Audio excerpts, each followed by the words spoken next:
Disclaimer, the comments made in this video are intended for entertainment purposes only and are not intended to offend anyone. Welcome back to When Delusional Woke Feminists Get Destroyed number 3, where logic meets emotional damage and leaves undefeated. Grab your popcorn, the hypocrisy buffet is open. First off, a woke woman tries to explain away crime as poverty activism, and Charlie Kirk hands her a logic bill she can't afford. There's a reason that a lot of the black community doesn't have a father, and it's because of systemic racism. Like, black men are more likely to be in prison. Oh yeah, so why do people go to prison? Like, a lot of the time it's because they're in poverty and they have no other way to get... Okay, so they commit crimes. In poverty, we should give excuses for committing crime? I'm saying, like, if someone is stealing something because they have no money and there's no jobs... That's so interesting. So you think most crimes are crimes of necessity in the black community? Like, if there's no jobs, like, you're going to do drugs. I mean, you're gonna trade drugs because that's the only option you have. It's such a difference in worldview. You're making excuses for criminals. Yeah, and what an insult to poor immigrants that came to this country that didn't commit crimes and worked 2 or 3 jobs and worked themselves out of poverty and didn't decide to go deal coke. Well, my father is a white immigrant from Poland, and he committed crimes. And he's fine now, so... Did he go to jail? Yeah, he did. I thought there was systemic racism. I thought that doesn't happen very much. So the argument goes, if you're broke, crime's basically charity work. I'm starting to think systemic racism is just the universal coupon for moral bankruptcy. At this rate, we'll need rehab for people addicted to blaming society. Next up, Damon Imani delivers a hair-raising roast to a woke influencer who screams cultural appropriation while rocking a salon special.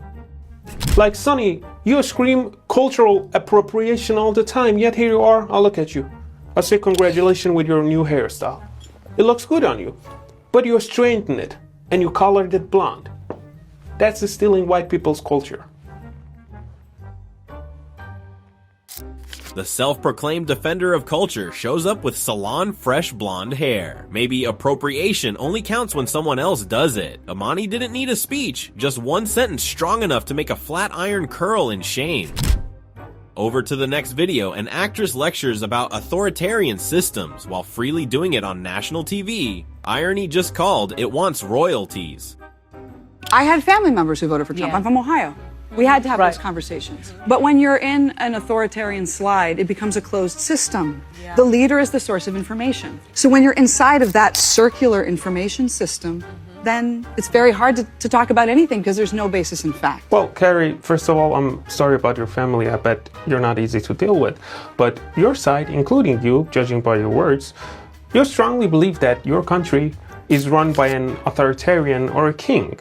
And that's what we are being told by the news media and people on this show. Yet somehow, you are allowed by the king to protest no kings. So, I would say you might be inside a circular information system that doesn't have basis in facts, no?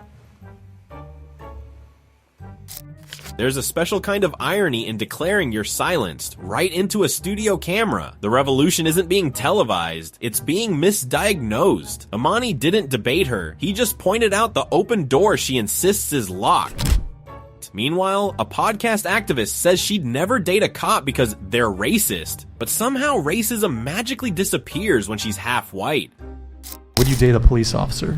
No, the pigs. Because the institution they support is inherently racist and profiles black and brown Americans especially, throws them into jail, which is a continuation of the slave trade essentially. People are working in prisons for less than minimum wage, making pennies and dimes, and it's unfair, and that's what you contribute to if you're a cop. My question to you is, I disagree with you on... Yeah, I bet you do, what? White boy. That's a bit racist. Oh my god, no, you're one of those. How can you be racist against... And I'm also half white, so like, how can I be racist against you? You don't think you can be racist towards someone who's white? No, I don't, because you've never experienced racism in history.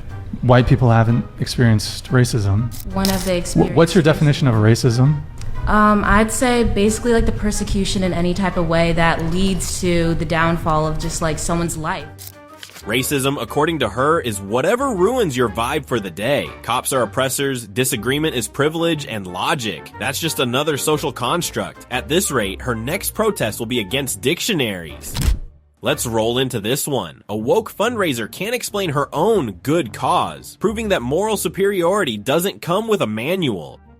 Hello! Hi. I saw you doing a car wash. Yeah. Yes. What are the donations for?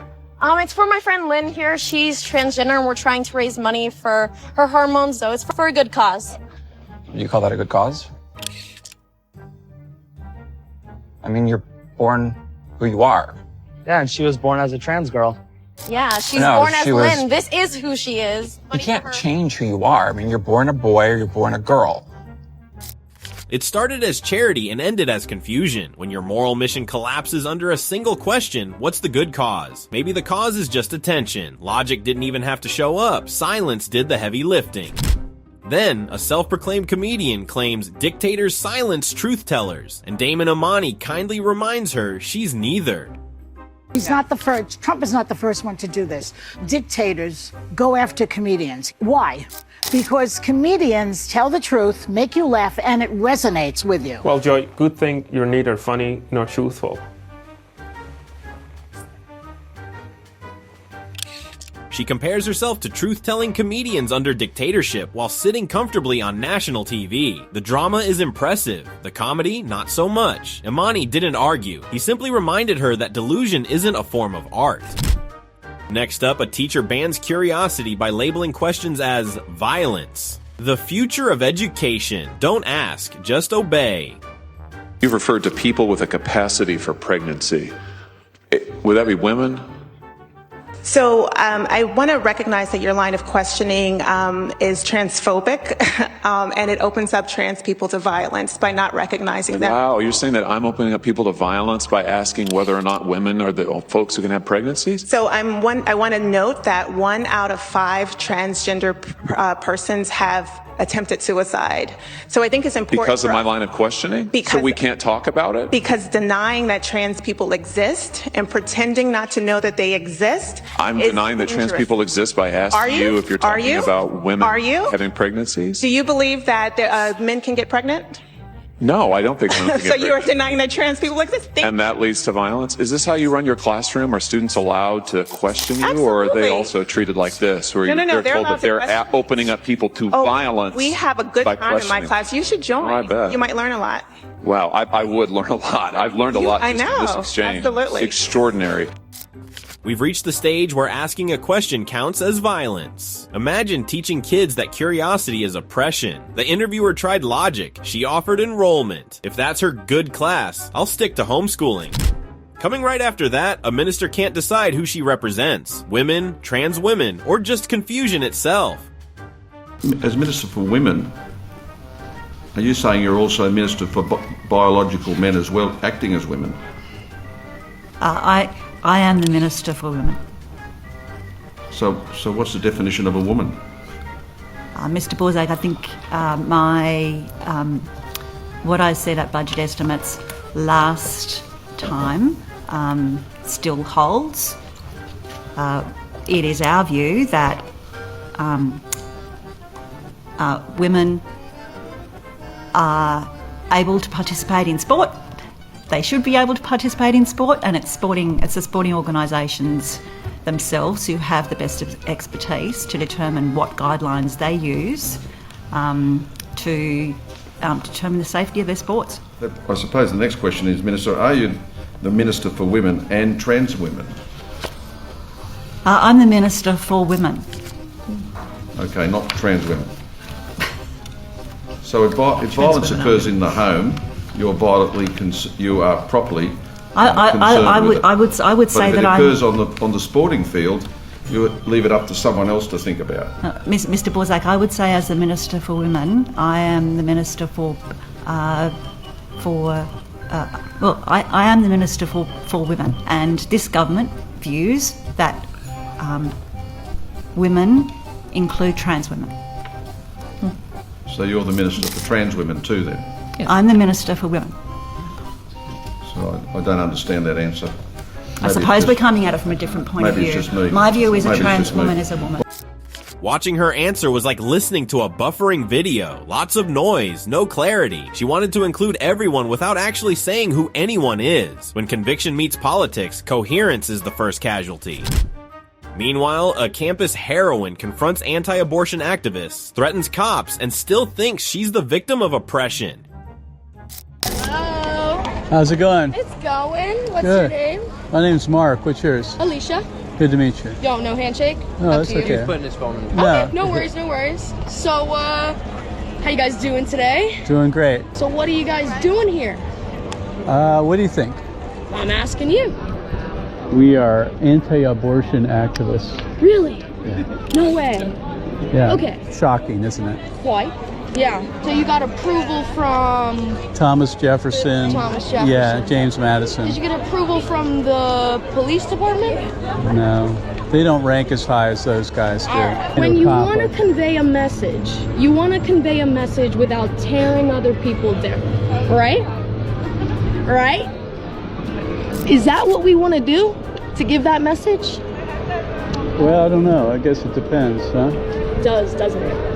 Yeah. So if I take these signs down, you're going to call the cops? Because I know the cops, and I know UFPD, and they're not going to arrest me. Well, we had someone, was it last year, that did that, and they got arrested. Really? So is your goal to get us off this plaza or something? My goal is to send you a different message, one from college students. Okay. Isn't that fun? Yeah, Is it fun you're when it amusing. happens to you? You're amusing. You're using 911 Hello? and they're asking you questions. You have to take that system seriously. So do you want to take them down, or you want me to get someone to take them down? It's funny, isn't it? You can put it on YouTube. My name's Alicia. Yeah, send a couple officers. How about that? How about 7, 9? What do you think? Give me a number. Now, again, I'll say it a little louder. They know who I am. I can't imagine why. And I think you've got about 30 minutes to pack up your pretty signs before the cops show up, and then we can all talk about it. With everyone watching. Looking forward to it, actually. Now, I want you to know, I don't have no authority, but I am from Atlanta. Okay. I study astrophysics. Okay, you might see me on the TV one day. And the police are right there. You want to go talk to them with me? You can come with me too. I'll go talk to them then. Okay, go right ahead. Why don't you take this video, post it on your little YouTube, and see what happens? You'd like nothing other than that, I'm sure. Peace, love, and prosperity. She came to defend women's rights, then threatened to arrest people for using theirs. Peak modern activism, no arguments, just attitude and a phone call to the nearest authority. By the time she finished lecturing, even her imaginary cops were like, "Ma'am, this is a Wendy's." Then Candace Owens and Charlie Kirk meet a woman who discovers the shocking truth. Black is just a color, not a conspiracy. I'm a black woman, and I believe that white privilege exists. What can she not do in America that a white person can do? Funny about that is blacks we're doing better during Why that do time. we always call people No, blacks? because you I'm did. black. Watching her argue was like watching someone say gravity is racist because apples keep falling. Candace's "because we're black" reply was the most polite way of saying, "Ma'am, please touch grass. Any color will do." Up next, a woke woman equates criticism to hate crimes, and Damon Imani delivers a sermon on how privilege loves pretending to be in pain. It angers me when people are like, this woke stuff gotta go. That's telling me that you don't care about my lived experience. You don't care about the oppression of the LGBTQ community. You don't care about the oppression of the disabled. You don't care about the oppression of immigrants. You don't care about your fellow neighbor. And that is ungodly. That is not Christian. But you know what the most ironic thing is? They don't care about it, and they don't care about it while wearing big fat crosses around their necks. Yes. Honey, about your lived experience, you're doing better than over 99% of the country. You're not oppressed. And no one is oppressing the disabled. They are oppressed by their disability. And with LGBT, well, taking over every corporation, running the culture with an entire month in your name, and turning every criticism into a hate crime is not exactly oppression. It's called a privilege that others do not have. And with immigrants, I'm an immigrant. I am not oppressed, Sonny. I have the same opportunities as everyone else. And I'm absolutely offended by condescending liberals like you telling me that I am a victim and that I'm oppressed. All of this cuts right into the core of your wokeness, trading righteousness and virtue signaling to look good while shutting down everyone who doesn't bow to your narrative. Like calling Christians ungodly for not being woke. By the way, try saying that to Muslims who are not woke either, and you will quickly realize just how kind Christians have been to you.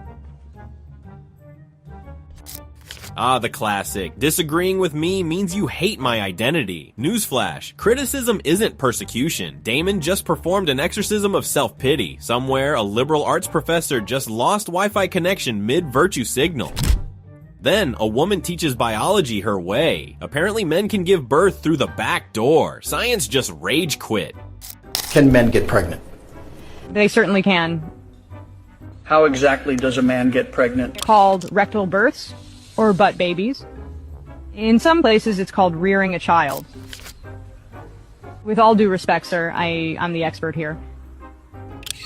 She said butt babies with the confidence of someone discovering a new species. The man Sai said what every doctor, nurse, and rational adult was thinking. This timeline needs a reboot. On to the next video, a debate about fetus versus baby ends with Latin class 101. Turns out fetus literally means small human. Plot twist, words have meanings.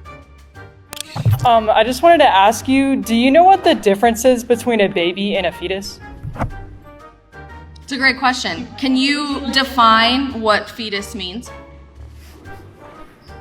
Or where it comes from, or what the root of that word is? My guess would probably be a human, basically some human cells that have begun to differentiate into what we would consider a human. It's further past a fertilized egg, but it's not a viable human being or a living human being. It's still attached to the mother's resources. So this is a really common question that we get on college campuses and online. The word fetus is Latin, and literally all that it means is small person, small human. So when we're talking about a fetus and we're talking about a baby, they are completely synonymous. They mean exactly the same thing. The setup was supposed to make her stumble, but she pulled out ancient Rome instead. When you bring Latin to a culture war, you're not just winning, you're grading everyone else's homework. Then, a woman praises her husband for doing manly chores, but equality suddenly goes missing when it's her turn to scrub. But I love the fact that, you know, Manny is younger, and it's very helpful that he's handy. And when we travel, I'm not picking up any bags. He's the one that's hefting them overhead. He throws the garbage out. Right. He does the heavy stuff. Well, right, Sonny, but plenty of times, every single one of you on this show has slammed men and called them misogynists for saying that they prefer women who clean, cook, and take care of the children. Yet now, you just praised some of men's duties, like picking up your bags and taking out the trash. So, to me, it sounds like you have no issues with gender roles when it benefits you.